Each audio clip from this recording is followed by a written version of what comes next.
Welcome to some new r/malicious compliance stories, where people conform to the letter, but not the spirit of a request. I hope you had a great day. Today we have 4 great stories, so subscribe, hit the like button, and let's begin, shall we? The first story is called Book the Coach Class. Shortly before 2020 brought all manner of traveling work to a screeching halt, I was finishing up a job and getting ready to book my travel home. Normally everyone would just fly, and in my case that meant a nice short trip of about 2 hours in the air. However, this particular location and the route back home for me had an extremely scenic train route that took about 12 hours. And as a bonus I could get a sleeper car for a pretty cheap price, less even than the flight.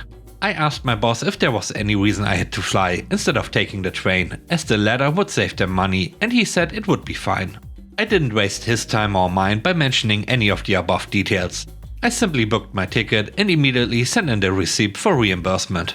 Not 20 minutes later I get an email. What is this? I thought you said you were going to book travel that would save us money. What do you think you are doing booking a sleeper car? You are not one of the big shots out here. Send me a new receipt for your coach class accommodations. Okay, as you wish. Cue the malicious compliance. Since this happened so quickly, I was able to cancel my $150 train ticket without issue. And since there was no way I was taking a 12-hour train ride in coach instead of 2-hour flight, I booked my air travel like I normally would and immediately sent in the $450 receipt for my coach class flight. I got yet another email asking me what I was doing. Now I'm good at booking travel and I know how to find good prices. I knew that there wasn't a cheaper flight to be had. So I wrote back, "Sorry, this is the cheapest coach class flight I could find. If you can find a better one, please let me know before the 24-hour cancellation window closes and I'll be happy to book that instead." Clearly frustrated, they told me to stop playing games, cancel the flight and just buy the train ticket. But I didn't. I took the flight home and got reimbursed per company policy for my coach class flight. The next story is called Small Town Life. Years ago I lived in a small town with far less than 10,000 people. Everyone knows everyone, and since they all went to the same kindergarten, elementary school and high school, most of them end up marrying each other too. Yep, it's that small. I moved there for the adventure, something about the wilderness I suppose. I was a single guy and I also didn't know any better. It would be fun, right? Little does one know, a small town with only one industry that attracts mostly a transient population of men working 10 on, 4 off and living in camp must be the definition of fun. I still don't know why I did it or why I stayed for so long. Small towns are like black holes. Once you are sucked in, it's hard to leave. There is a story I heard about this town. There are 3 women for every man in this town, so you are lucky. If you've spent every Friday night at the only pub, you will eventually realize it's the same 3 women for every man. Like I said, because everyone knows everyone, it's inevitable some of them are screwing each other, regardless of their marital statuses. My boss owns a business and he flies out of the town often to the next biggest city because that's where his family lives and where the children go to school. There's no way he would have his kids grow up with these bumpkins, he says. The wife can't stand the town, but would come and stay the week or even weekends every now and then. On some weekends though, she would be in town, but he would have to go away on business. One weekend on my days off, I got an urgent call from my boss who says he was out of town, but he needed me to quickly go into his home to help him retrieve something. He says, "Go through the basement door, it should be unlocked, grab my laptop and all the receipts on the desk. If anyone approaches you, just be cool and pretend you belong there. Be quick and quiet. Want me to break into your house and grab properties that don't belong to me? Anything for you, boss." As you can see, I really needed that job. I pulled up near the house but parked further away. I surveyed the surroundings, took a deep breath and walked quickly to the side of the house where the basement door is. Lo and behold, the basement door is unlocked. The muscle dog is in the backyard and could see me, but didn't bark. How useful to have a guard dog that doesn't bark. I entered the basement and sure enough there was a laptop that was plugged in and unlocked and a Ziploc bag with receipts. At this point I had no idea what I was getting myself into, but there are fancy restaurant receipts, concert receipts and receipts for hotel stays. Before I closed the laptop lid, I saw the thumbnails of the picture folder. Then I heard a female voice from upstairs, so I shoved everything on the desk into a bag and booked it. Now I was trying to be a sneaky ninja on my exit, but the dog barked. I must have looked extra flustered when I looked back at the house and saw my boss's wife staring at me from behind the window. I drove straight home and took a long shower. My heart was pounding so fast I probably forgot I couldn't remove fingerprints from my boss's home this way. Hopefully she didn't recognize me. My phone must have been going off the whole time because it was ringing when I got out of the shower. My boss asked, "Did you get it?" I did, but your wife saw me. Did she say anything? She only saw me as I was leaving from a distance. Okay, this is what I want you to do. Drop this off at my office, put it into the drawer, and I will deal with this next Monday. Sir, I think I know what this is about and I won't say anything, but are you sure this is a good idea? Just do as I say. At this point, I think it's been at least half an hour since I was in the basement. I drove to the office and there were cars parked outside. It's a 24/7 operation after all. As I entered the office, I saw one of the operations supervisors, who asked if I was working weekends again, and I said yes. I moved quickly down the hallway and made a turn into my boss's office. The boss's wife was there in his office, in his chair, arms crossed, and she looked super annoyed. She said that she could call the police or I could tell her what I was doing at her house. In the end, she will get the answer. She saw the grocery store bag I was holding onto and asked me what it was. At this point, I told her that I was told to bring this here and I need to put this into the drawer next to where she's sitting. I placed the package and left, then texted my boss that the deed is done. Great job. Next Monday, it hit the fan. I guess the boss's wife must have guessed the password to the laptop. I never got fired for what I did. After all, I did everything to a T. It was a tough next few months though, as the boss and his wife worked through their divorce. The company ended up going into receivership and everyone got laid off, including me. After years in the small town, I finally found a way and motivation to finally leave. The third story is called Don't Fix It. I worked as a developer for a company that built and managed the software behind a rapidly growing online e-commerce store that sells tech gadgets and accessories in a Central African country. I will refer to them as Megastore for this story. The Megastore started off small, and my boss built the original website on Rust for a cut of the commission that Megastore earned. The commission that Megastore gained from the sale of an item on the site would be split on purchase. The majority of the commission would be paid directly into Megastore's bank account and a smaller portion would be paid into my boss's bank account. As the popularity of Megastore grew, so did the demands on my boss, and he was able to build a company around servicing Megastore. While he did try to grow his client base, none were the same size or scope as Megastore, and thus were not able to carry the company. Megastore was approached for a buyout by a company. We can call them Bad Company Inc., with their own internal development team. Part of the buyout deal included ending the revenue sharing arrangement with my boss, an external development company. At the beginning of the process, everything was very positive, as my boss arranged a big payday and the deal was signed. He had managed to get this great deal because he had positioned that this buyout would end his company and thus he and all his staff needed to be compensated. The buyout took several months and by the end, the relationship between Bad Company Inc. and my boss had completely broken down. My boss had managed to secure another large client and thus didn't need to close his company. Because of this, Bad Company Inc. said that they didn't need to pay my boss a payout. A lot of these meetings were above my pay grade. So we are in the final days of handing over the entire site to Bad Company Inc. and their internal CTO. The CTO had complete hatred for the code that ran Megastore, as it was a version of an open source platform. He considered himself a purist, and if the code wasn't custom built for the purpose, it wasn't worth anything. Back to my boss. He had managed to keep some version of the original deal in place. But in the preceding weeks he had made a big threat to Bad Company Inc. that he would do something funny with the code that handled the commission split.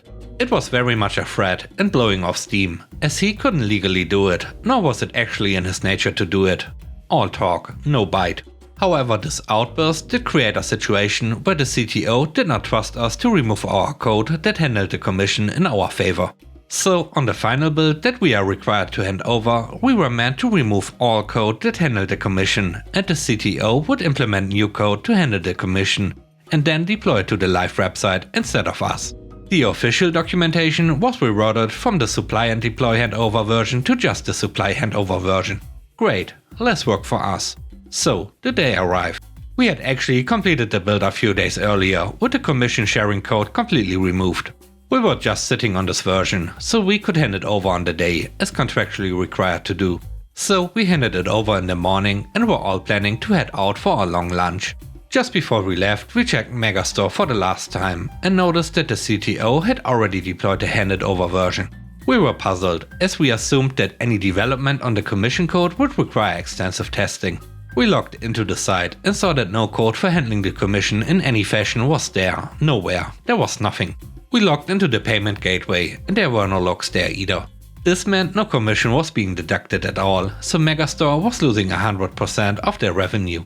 We immediately reached out to the CTO via multiple calls, which he rejects until he eventually answered. He yelled that he was busy and that we should stop calling him, followed by him hanging up the phone. So my boss, concerned that this somehow would be thrown back into his face as the funny thing he threatened to do, instructed us to do a hotfix and deploy it to the server without the CTO's approval, which we did. It was a messy fix using the old code. We put all the money into the Megastore account and only 1 cent into my boss's account, as something had to be deducted for the code to work.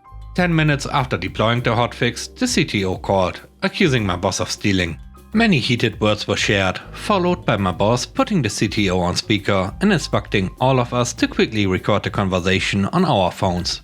The CTO informed us that he had already implemented the code as he had noticed the completed build 2 days earlier.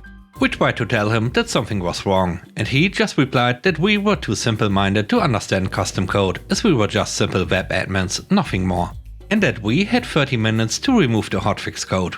My boss got him to repeat the instructions one more time and stated that we had supplied a build that satisfied the conditions of the agreement, and then hung up on him as soon as he had uttered those words. We then were instructed to all go to the lunch venue and leave our phones in our cars. Because the day was an end of the month kind of deal, it happened to land on a Friday. So the loss of income was only reflected in the bank on the Monday or Tuesday of the following week. This meant the problem was only picked up after running commission free for 3 to 4 days. My boss is aware of the amount of money lost, but we are not. However, we assumed it to cost the company the commission on between 1,000 and 4,000 individual sales. The CTO did supposedly try to spin a story that our boss had tried to do something funny, and all my boss did was provide the recordings of the conversation, which shut that down. My boss got his payout, all the staff got a great bonus, and we noticed that the CTO's LinkedIn status changed a few weeks later to seeking broader challenges. The last story is called Don't Interrupt Me. Back in the early to mid 1980s, I worked as a PBX operator. If you are unfamiliar, a PBX operator is responsible for switching calls on local lines within the internal telephone system of a large company or corporation. PBX stands for Private Branch Exchange and is a system that enables users to have external telephone lines without having to maintain a separate line for each user. The system that we used was an older one that had a switchboard.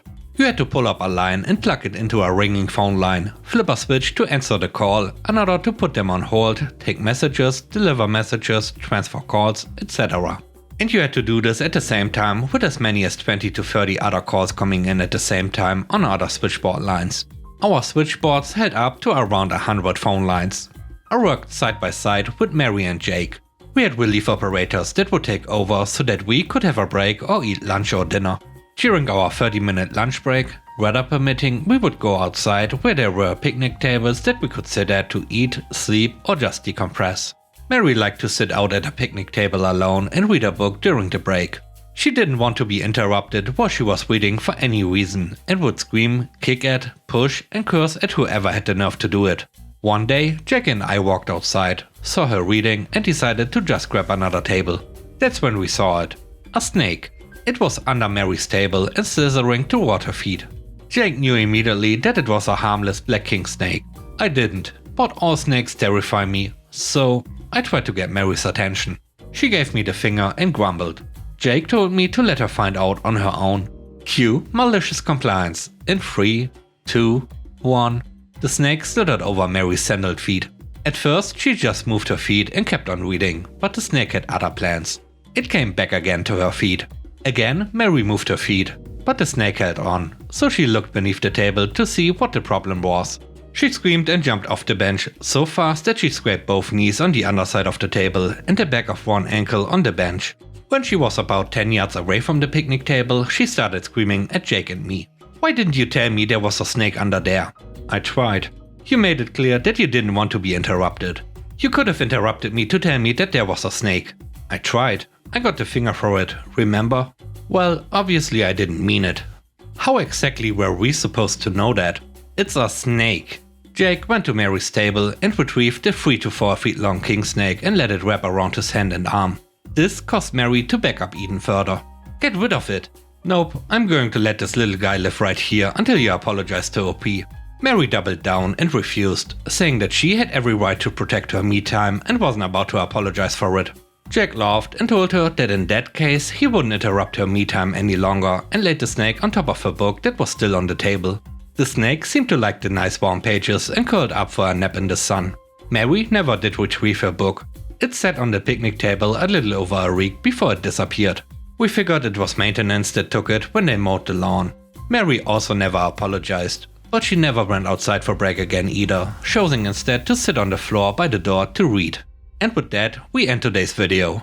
Let me know what you think about the stories. On a scale of 1 to 10, how would you rate the stories and today's video? I hope you enjoyed the video. If you did, please don't forget to subscribe and hit the like button. And I hope you have a great day. Stay safe. Bye bye.